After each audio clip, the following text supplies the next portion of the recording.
Cycle ছিল তার সবচেয়ে সম্পদ।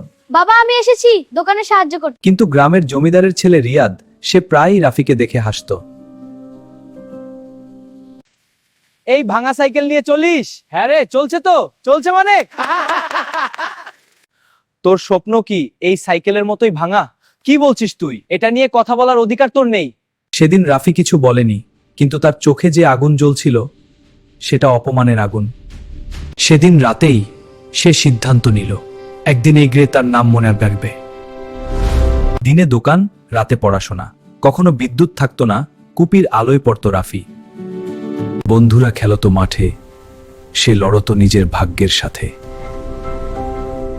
রিয়াদ নতুন বাইক কিনেছে, নতুন ফোন কিনেছে, আর রাফি কিনেছে শুধু বই। ফ্রেম কিনিস? আর আমার বইগুলো খুব ভালো। অনেকে বলতো তুই পারবি না, কিন্তু সে জানতো গরিব হওয়া লজ্জার না, হাল ছেড়ে দেওয়া লজ্জার।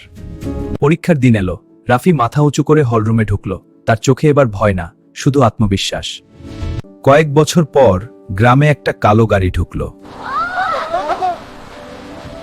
গাড়ি থেকে নামলো এক যুবক, স্মার্ট পোশাক, আত্মবিশ্বাসী হাঁটা।